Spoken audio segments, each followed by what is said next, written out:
Wayanad ദുരന്തഭൂമി പുനർനിർമ്മിച്ച് da Vinci Suresh. Wayanad ഉരുൾപൊട്ടൽ ദുരന്തത്തിൻ്റെ വ്യാപ്തി ആകാശ ദൃശ്യങ്ങളിലൂടെ മാത്രമേ മുഴുവനായി കാണാൻ കഴിയൂ.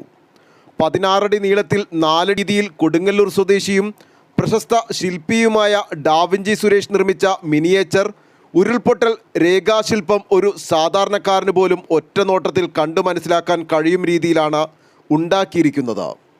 ദുരന്തങ്ങളെല്ലാം ഓരോ ഓർമ്മപ്പെടുത്തൽ കൂടിയാണ്.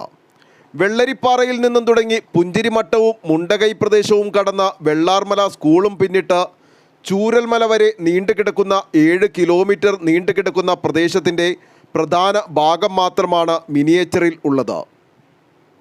മാർഗമേതായാലും ദുരിതാശ്വാസ നിധിയിലേക്ക് വേണ്ടിയുള്ള ധനസമാഹരണമാണ് ലക്ഷ്യം. സുമനസ്സുകൾ ഇത് ഏറ്റെടുക്കുമെന്നാണ് സുരേഷ് പ്രതീക്ഷിക്കുന്നത്. 5 ദിവസങ്ങളിലായി പണിയെടുത്താണ് മിനിയേച്ചർ നിർമ്മാണം പൂർത്തിയാക്കിയത്.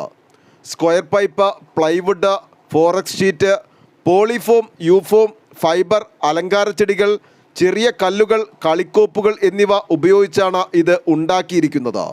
ഇത് ചിത്രീകരിക്കാൻ സുരേഷിനോടൊപ്പം ക്യാമറമാൻ സിംബാദും ഉണ്ടായിരുന്നു.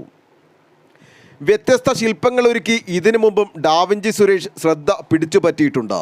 മാക്സിമം നമ്മുടെ കല ഉപയോഗിച്ചും ദുരിതാശ്വാസ നിധിയിലേക്ക് ചെയ്യാൻ കഴിയുമെങ്കിൽ അതുകൂടി ആവട്ടെ എന്ന് കരുതിയാണ് ഇത്തരത്തിലൊരു ശ്രമം ആരംഭിച്ചത്. വിവിധ മെറ്റീരിയലുകൾ ഇതിനായി ഉപയോഗിച്ചിട്ടുണ്ട്. Square pipe, plywood, forex sheet, polyfoam, യൂഫോം, ഫൈബർ, ചെറിയ കല്ലുകൾ, കളിക്കോപ്പുകൾ, അലങ്കാര ചെടികൾ, അങ്ങനെ നിരവധി സാധനങ്ങൾ എടുത്ത് 5 ദിവസത്തോളം പണിയെടുത്തിട്ടാണ് ഇത് തയ്യാറാക്കിയത്. ആദ്യ ദിവസങ്ങളിൽ അക്കരെയുള്ള മൃതദേഹങ്ങൾ ചൂരൽമലയിലേക്ക് എത്തിച്ചിരുന്നത് പുഴയ്ക്ക് കുറുകെ മരത്തടികൾ ഇട്ടിട്ടായിരുന്നു. പിന്നീട് മിലിട്ടറിയുടെ രക്ഷാദൗത്യ സേന എത്തി ഉരുൾപൊട്ടലിൽ തകർന്നുപോയ പാലത്തിന് പകരമായി ബെയിലി പാലം നിർമ്മിക്കുന്നത് നമ്മൾ വാർത്തകളിലൂടെ കണ്ടതാണ്. അതുണ്ടാക്കുന്ന സമയത്ത് രക്ഷാപ്രവർത്തകർക്ക് പോകാനായി ചെറിയൊരു പാലം അതിനടുത്ത് തന്നെ ഉണ്ടാക്കിയത് ആ സമയത്ത് വലിയ ആശ്വാസമായിരുന്നു.